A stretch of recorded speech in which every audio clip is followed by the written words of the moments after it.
গরম যতই হোক তাতে কি আর মেয়েদের সাজগোজ কমে?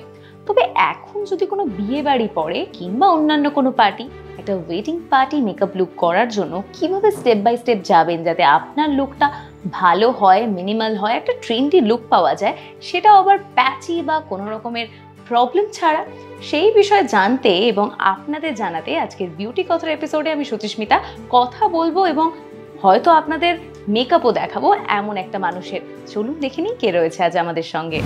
আজ আমাদের সঙ্গে রয়েছে আমাদের স্পেশাল গেস্ট, কমার্শিয়াল এবং ফ্যাশন মেকআপ আর্টিস্ট সৌরভ দে। দাদা, ওয়েলকাম টু বিউটি কথা। যেটা নিয়ে আজকে আমরা কথা বলতে চলেছি যে ওয়েডিং পার্টি মেকআপ লুক। তো প্রথমেই মেকআপ নিয়ে কথা বলার আগে যেটা জানতে চাইবো যে এখন কিন্তু প্রত্যেক মেয়েই চায় যে একটা ডিফারেন্ট লুক ক্রিয়েট করতে, বা ট্রেন্ডের সাথে চলতে, যে একটু ট্রেন্ডি দেখাবে। তো তোমার মতে কি ধরনের লুক এখন সবচেয়ে ট্রেন্ডি চলছে, বা কি ধরনের মেকআপ লুক বেশি চাইছেন মেয়েরা যাতে একটু ডিফারেন্ট দেখতে লাগে তাদের? অ্যাকচুয়ালি এটা 2024। এখন থেকে যদি 5 বছর আগে যদি আমরা দেখি, তাহলে তখনকার যে বেস হতো মেকআপের, সেটা অনেক লাউড হতো, ঠিক আছে? সো এই কনসেপ্টটা এখন চেঞ্জ হয়ে গেছে। এখন যেটা হয়, খুব নমিনাল একটা মেকআপে আমাদেরকে সুন্দর দেখাতে হয়। কারণ এখনকার যে ব্রাইড বা কোনো পার্টি মেকআপের ধরো কোনো ক্লায়েন্ট, তারা পছন্দ করে না অত বেশি মেকআপ। কারণ বেশি হেভি মেকআপ তার লংজিভিটি কম হয়, খুব তাড়াতাড়ি সেটা ক্র্যাক হয়ে যায়, লাফ লাইন্স চলে আসে, চোখের তলাতে একটা লাইন্স চলে আসে। সুতরাং সেই ব্যাপারটা এখন চেঞ্জ হয়ে গেছে। এখন হালকা মেকআপ যত হবে তত তার টাইমিংটা বাড়বে। মানে ধরো যেটা তখনকার দিনে হয়তো 8 ঘন্টা স্টে করতো, সেটা হয়তো এখন 12 ঘন্টা স্টে করবে। তো এই যে তুমি বললে লংজিভিটি, সেটা নিয়েই জানতে চাইবো যে এটাও কিন্তু একটা ব্যাপার যে যখন লোকে ওয়েডিং পার্টি মেকআপ লুক করছে স্পেশালি, তখন যেহেতু ওয়েডিং বিষয়টাই বা রিচুয়ালটাই অনেক লম্বা টাইমের, তো তারা চাইবে যে তাদের মেকআপটা ততক্ষণ স্টে করুক বা পুরো টাইম যাতে তারা একদম পারফেক্ট থাকে।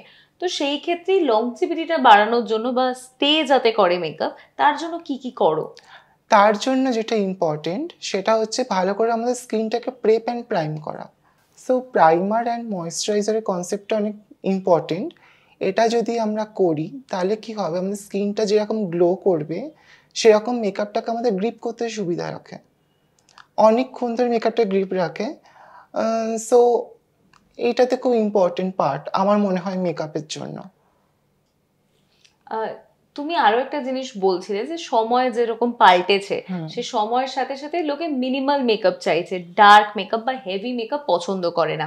তো এই ক্ষেত্রে আমরা অনেককেই দেখি যে তারা হেভি মেকআপ ক্যারিও করতে পারেন না, কিংবা তাদের ভালো লাগে না, সেটা তাদের স্কিন টোনের ক্ষেত্রে হোক কিংবা তাদের লুকের ক্ষেত্রে হোক, তাদের ভালো লাগে না।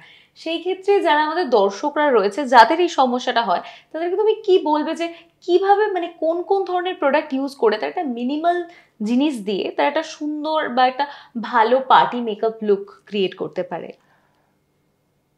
দেখো, এখন তো বাজারে অনেক ভালো ভালো প্রোডাক্ট বেরিয়ে গেছে, লাইক অনেক ব্র্যান্ডেড প্রোডাক্ট বেরিয়েছে। সো আমি যদি একটা হালকা যদি বেস করতে চাই, তাহলে যেরকম বললাম আমাকে প্রেপ অ্যান্ড প্রাইমটা ভালো করে করতে হবে।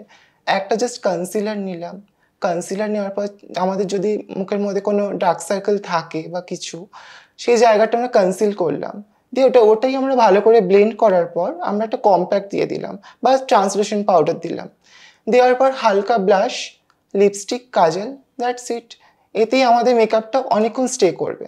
আর তুমি যদি চাও তাহলে এখানে আমরা ফিক্সিং স্প্রে ইউজ করতে পারি, যেটাতে আমাদের মেকআপটাকে হেল্প করবে অনেক লং লাস্টিং রাখার জন্য।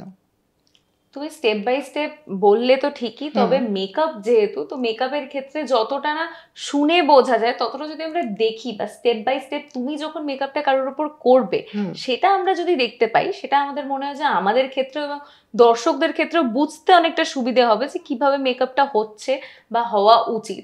তো সেটা তো আমরা দেখবই, তোমার থেকে রিকোয়েস্ট করবো যে দেখাতে। তার আগে আমাদের দর্শক যারা রয়েছে তাদের কয়েকটা প্রশ্ন থাকে, সেগুলো শুনে নেব। তারপর কিভাবে মেকআপটা করাচ্ছ বা স্টেপ বাই স্টেপ কিভাবে ওয়েডিং পার্টি মেকআপ লুক হয় সেটা একবার দেখবো। শিওর। তো আমাদের দর্শকদের প্রশ্নতে আসি। আমাদের প্রথম দর্শকের প্রশ্ন। নমস্কার, আমি দেবশ্রী মিস্ত্রি। আমি জানতে চাই যে প্যাচি মেকআপ যাতে না হয় সেই জন্য আমরা কি প্রসিডিওরে মেকআপটা করব আরো বেটার করার জন্য। দেখো, প্যাচি হওয়ার পেছনে অনেকগুলো রিজন থাকে। ফার্স্ট হচ্ছে প্রচণ্ড ডেড সেল। কারণ আমি আমার ক্যারিয়ারে ম্যাক্সিমাম মডেলসদেরকে বা ক্লায়েন্টদেরকে আমি দেখেছি আমাদের এই জায়গাগুলোতে প্রচণ্ডভাবে ডেড সেল জমে, নোজে জমে, ফোরহেডে জমে। সো ডেড সেল যদি আমাদের ঠিকঠাকভাবে ক্লিন না হয়, আমরা যত দামি মেকআপ ইউজ করি না কেন সেটা গ্রে হয়ে যাবে বা সেটা কখনো ভালো করে ব্লেন্ড হবে না। আর যেটা সেকেন্ড কারণ সেটা হচ্ছে আমাদের শেড ভুল চুজ করা। আমরা যদি আমার টোন থেকে আমরা যদি একটু ফেয়ার টোনের ফাউন্ডেশন বা কনসিলার ইউজ করি, আমরা হয়তো সেই মুহূর্তে মনে করি যে হয়তো ভালো লাগছে, বাট সেটা কিছু সময় যাওয়ার পর অক্সিডাইজ হয়ে যায়। তার ফলে আমাদের যেই জায়গাগুলো ডার্ক সার্কেল বা ডেড সেল রয়েছে সেই জায়গাগুলোতে গ্রে হয়ে যায়। তাহলে এই পারফেক্ট শেডটা বুঝবো কি করে? পারফেক্ট শেড বুঝতে গেলে আমরা যখন মেকআপ কিনি তখন আমাদের কি করতে হয়, যেই ব্র্যান্ডের মেকআপ আমরা কিনছি সেই ব্র্যান্ডের স্টোরেতে সমস্ত মেয়েরা থাকে গাইড করার জন্য। সুতরাং তাদেরকে যদি আমরা বলি আমার কোন ফাউন্ডেশন দরকার আমার স্কিনের জন্য, তারা ভালো মতো গাইড করে দেয় তোমার সঠিক টোন বোঝাবার জন্য। মানে প্রপার গাইডেন্স নিয়ে একদম পারফেক্ট টোন চিনে তারপরে আমাদেরকে ফাউন্ডেশন বা কম্প্যাক্ট এগুলো কেনা উচিত। একদম। মানে লাইট শেড হলেও যেরকম প্রবলেম হয়, ডার্ক শেড হয়ে গেলেও সেরকম প্রবলেম Definitely. হবে। দুটো শেডেই প্রবলেম। তো আমাদের দ্বিতীয় দর্শকের কি প্রশ্ন আছে সেটা একবার জেনে নিই। নমস্কার, আমার নাম বৈশাখী ঘোষ। মেকআপের কিছু ট্রিপস অ্যান্ড ট্রিপস বলুন। মেকআপ করার জন্য ইজি ট্রিক্স হচ্ছে, ধরো ফার্স্টে যেরকম আমাকে ময়েশ্চার লাগালাম, আমি একটা প্রাইমারটা লাগালাম, এটা তো খুব ইম্পর্টেন্ট, এটা প্রত্যেকটা মেকআপের স্টেপের আগে আসে। তারপরে আমরা একটু কনসিলার লাগালাম, কনসিলার দিয়ে ভালো করে ব্লেন্ড করলাম, করার পর তোমার যদি খুব ড্রাই স্কিন হয় তাহলে তুমি পাউডার বা কম্প্যাক্ট তুমি অ্যাভয়েড করতে পারো।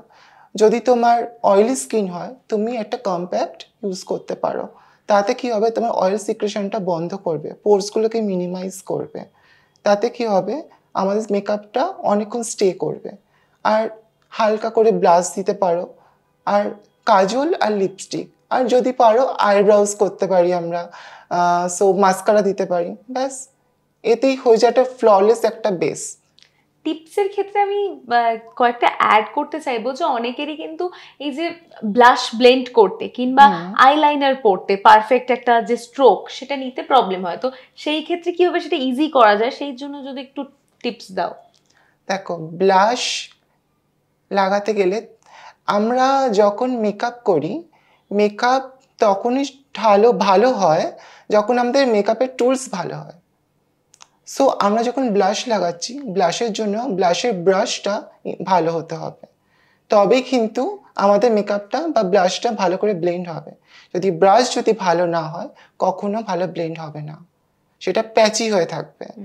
আর লাইনারটা বাড়িতে প্র্যাকটিস করতে হবে, ওটাতে কোনো ইজি ট্রিক কিছু হতে পারে না। লাইনার ভালো করে প্র্যাকটিস করতে হবে, করলে তাহলে অটোমেটিক্যালি চলে আসবে হাতের কাজ। একদম। এবার তুমি কিভাবে মেকআপ করছো আর স্টেপ বাই স্টেপ আমাদের দর্শকরা কিভাবে মেকআপ গুলো করবে সেটা দেখার জন্য এবারে কিভাবে মেকআপ হয় সেটা দেখবো। ততক্ষণে আমরা আমাদের এই কথাবার্তা তার সাথে দর্শক যে প্রশ্নগুলো ছিল সেগুলোর উত্তর তো তারা পেয়ে গেছে। এবার তাহলে আমরা চলে যাই মেকআপে। শিওর।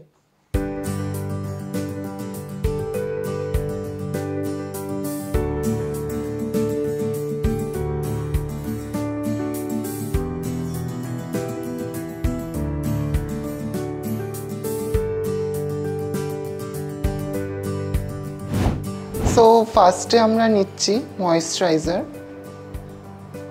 আমরা একটা স্প্যাচুলা থেকে তুলে নিলাম ময়েশ্চারাইজারটা। সো এটা ভালো করে ব্লেন্ড করতে হবে। নেক্সট আমরা ইউজ করছি একটা স্ট্রোব ক্রিম এক্সট্রা শাইনের জন্য। এটাতে স্কিনটা আরও বেশি ফ্ললেস দেখাবে, মেকআপটা গ্লো করবে। এটার টোন হচ্ছে পিঙ্ক।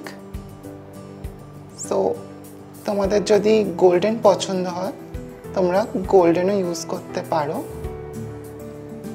আমার পিঙ্ক টোনটা ভালো লাগে বলে আমি পিঙ্ক টোনটা ইউজ করছি এখানে। এবারে আমরা ইউজ করব প্রাইমার। প্রাইমারটা খুব ইম্পর্টেন্ট।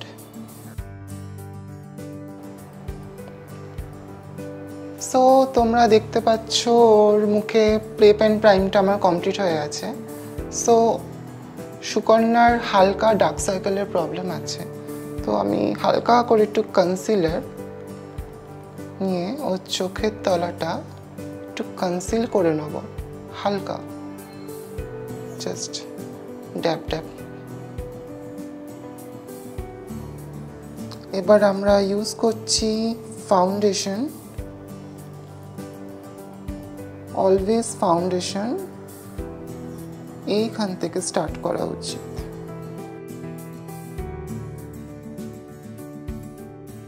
সো এবার আমরা ইউজ করছি হালকা করে একটা কনসিলার।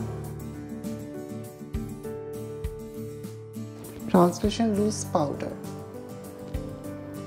তাতে মেকআপটা সেট হয়ে থাকে। এখন আমি একটা কন্ট্রোর শেড নিচ্ছি, এখানে আমি পাউডার কন্ট্রোর ইউজ করছি, দিয়ে একটা লাইন ড্র করছি যাতে ফেসের মধ্যে একটা স্কাল্পটিং লুক আসে।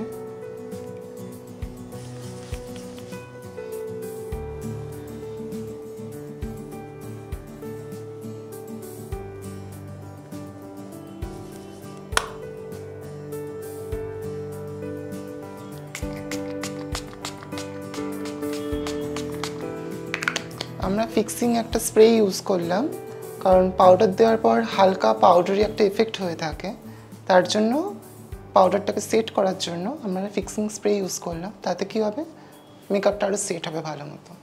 এখন আমি একটা হালকা পিঙ্ক শেডের মধ্যে ব্লাশ ইউজ করছি। আমি একটা ফ্যান ব্রাশ নিয়ে একটু হাইলাইটার ইউজ করছি, খুব হালকা করে হাইলাইটার জাস্ট বোনসের ওপরটা আমরা হাইলাইট করব, কিন্তু ওভার হাইলাইটেড ব্যাপারটা ভালো না, কারণ যখন তোমরা ফাংশনে যাবে, যখন ছবি তুলবে, এটা ফ্ল্যাশে রিফ্লেক্ট করতে পারে। সো খুব হালকা করে হাইলাইট ইউজ করব। সো আমাদের বেসটা কমপ্লিট হয়ে গেছে। এখন আমরা শিফট করব হচ্ছে আই মেকআপে। আমরা একটা ব্রাউন, হালকা একটা ব্রাউন শেড দিয়ে ওর চোখটা ড্র করছি।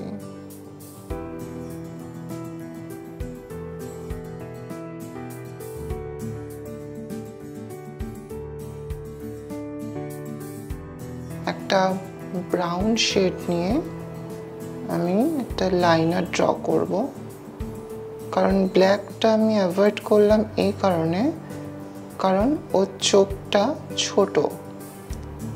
সো যাদেরই চোখ ছোট তারা ব্ল্যাকটা অ্যাভয়েড করে, একটুখানি ব্রাউন শেডের দিকে তোমরা যেতে পারো, তাতে কী হবে, ভালো লাগবে দেখতে, চোখটা অ্যাটলিস্ট একটু বড় লাগবে। সো এটা একটা ইন্ডিয়ান ফাংশন, যেহেতু আমরা এখানে একটুখানি একটা গ্লিটার ইউজ করছি, এতে চোখটা আরো বেশি ভালো লাগবে দেখতে।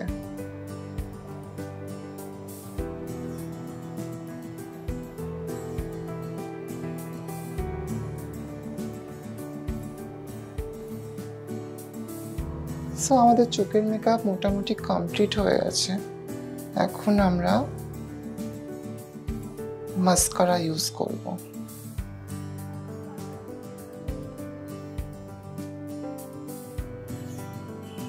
আমি একটা স্পুলি ব্রাশ দিয়ে আইব্রোটাকে ভালো করে কম করে নিলাম, দিয়ে একটা ব্রাউন শেড দিয়ে আইব্রোটাকে ড্র করে নেব, মানে একটা শেপ দিয়ে দেবো ভালো করে।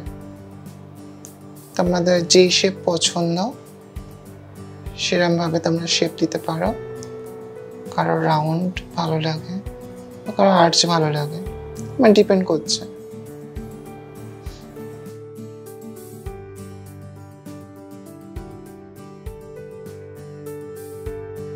আমি এখানে লিপসটা দুটো শেড পাঞ্চ করে ওর লিপটা ড্র করছি।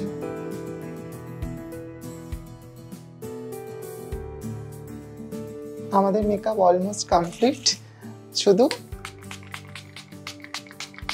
আমরা হালকা করে একটা ফিক্সার লাগিয়ে নেব ওটা।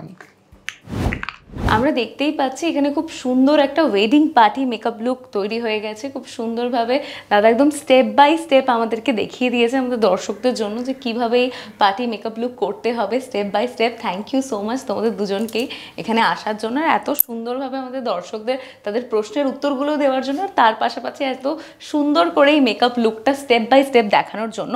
এরকমই যদি বিউটি কথার নতুন নতুন এপিসোডে নতুন নতুন বিষয়ের ব্যাপারে জানতে হয়, সাথে এরকম দেখতে বা শিখতে হয়, তাহলে প্রত্যেক মঙ্গল এবং বৃহস্পতিবার ঠিক দুপুর 3টের সময় নজর রাখতে হবে জিও বাংলার পর্দায়। ধন্যবাদ।